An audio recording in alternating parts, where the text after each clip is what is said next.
እንደምን ሰነበታችሁ። ሰሞኑን በሚስጥረ ሥላሴ ወይንም ደግሞ በእግዚአብሔር አንድነትና ሶስትነት ትምህርት ላይ በእውነት ብዙዎቻችሁ አስተያየት ስለሰጣችሁ የበለጠ ለማወቅም ደግሞ ጉጉቱ ስላደረባችሁ አመሰግናለሁ። በተለይ ደግሞ ከዚህ ከኦንሊ ጂሰስ ወይንም ደግሞ የሐዋርያት ቤተክርስቲያን ተብሎ በተለምዶ ከሚጠራው ባክግራውንድ የመጣችሁ እንደዚሁም ደግሞ ከኢቫንጀሊካል ከፔንቴኮስታል መታችሁ አስተያየታችሁን የሰጣችሁ እግዚአብሔር ይባርካችሁ እላለሁኝ። በእውነት ወደ እውነት ሁሉ እንዲመራችሁ እግዚአብሔር ይርዳችሁ። ምክንያቱም ይሄ የእግዚአብሔር አንድነትና ሶስትነት ትምህርት የሥላሴ ትምህርት ሚስጥረ ሥላሴ ኦርቶዶክሳዊት ቤተክርስቲያን ለዘመናት ያስተማረችው ትምህርት የመዳናችን መሰረት ያለበት ነው። ጌታችን መድኃኒታችን ኢየሱስ ክርስቶስ በዮሐንስ ወንጌል ምዕራፍ 17 ቁጥር 3 ላይ እንደተናገረው እውነተኛ አምላክ አንተ ብቻ የላከው ልጅን ኢየሱስ ክርስቶስን ማወቅ የዘላለም ሕይወት ይህች ናት ይላል። የዘላለም ሕይወት የምናገኝበት ምስጢር ስለሆነ ነው። እግዚአብሔር አብን ልጁን የላከውን የተላከልንና የሞተልንን እግዚአብሔር ወልድ ኢየሱስ ክርስቶስን ማወቅ የቀደሰንንና የመዳናችን ምስጢር በእኛ ላይ እውን እንዲሆን ያደረገውን እግዚአብሔር መንፈስ ቅዱስን ማወቅ። ከኦንሊ ጂሰስ ባክግራውንድ የመጣችሁ ብዙዎቻችሁ ሥላሴ የሚለው ቃል መጽሐፍ ቅዱስ ውስጥ አለ ወይ የሚል ጥያቄ ጠይቃችኋል። ለዚያ መልስ የሚሆን አጭር ቪዲዮ ወደፊት ማለት በቅርብ ጊዜ አዘጋጅላችኋለሁ። ግን ለማንኛውም ብዙዎቻችሁ በነገረ መለኮት ውይይታችሁ ውስጥ ከመጽሐፍ ቅዱስ የሌሉ ብዙ ቃላትን ትጠቀማላችሁ።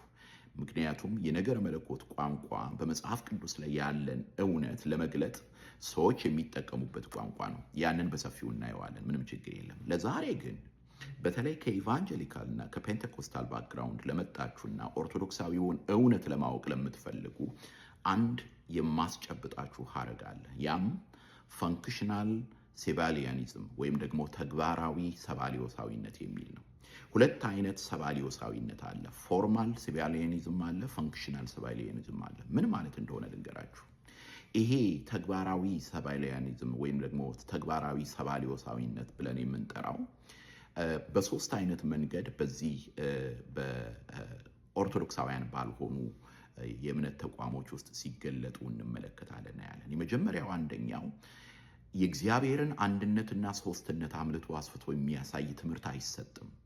ማለት እግዚአብሔር አብ ልጁን እንደላከ፣ እግዚአብሔር ወልድ እንደሞተልን፣ ቤዛ እንደሆነልን፣ እግዚአብሔር መንፈስ ቅዱስ እንደሚቀድሰን፣ እንደሚያነጻን፣ የመዳናችንን ኦተር እንደሆነ የሚናገር የሥላሴን ምስጢር አምልቶ አስፍቶ ማስተማር አይነገርም። እንዲያውም ሥላሴ የሚለውን ነገር መናገር ራሱ የሚያስፈራ እስኪመስል ድረስ ማለት ነው።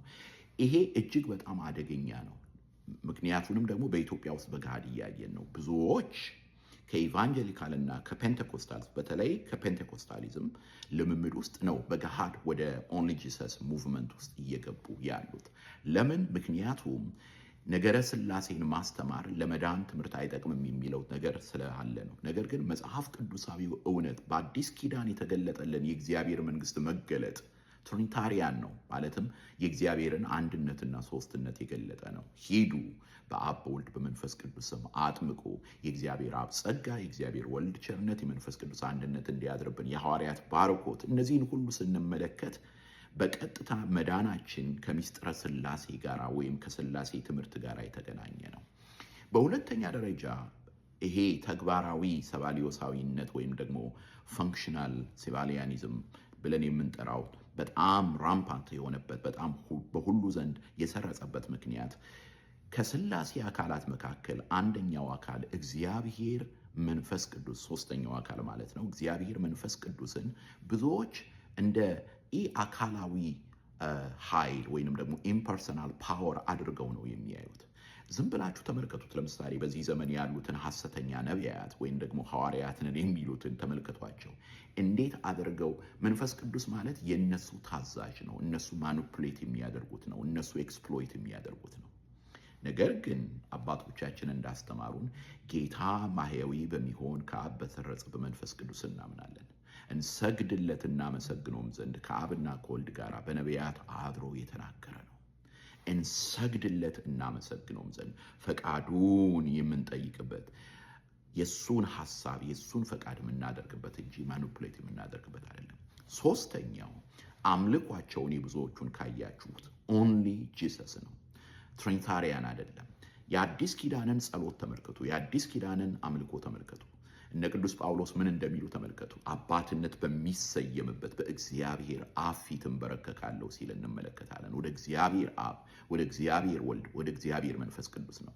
ወደ እግዚአብሔር አብ አድሬስ ያደርጋል በልጁ በአሐዱ ወልድ እንደምትለው ቤተ ክርስቲያን ማለት ነው። በልጁ ያንን ጸሎት ያቀርባል በመንፈስ ቅዱስ ኃይልና ጸጋ።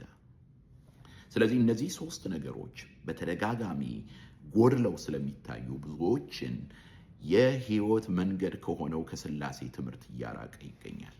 ስለዚህ ወደ እውነት መንገድ ሁላችሁንም እንዲመራ ጸሎቴ ነው። ጥያቄ ወይም ማስተያየት ካላችሁ እቀበላለሁ፣ ከስድብ በቀር። ሰላም እግዚአብሔር ከእናንተ ጋር ይሁን።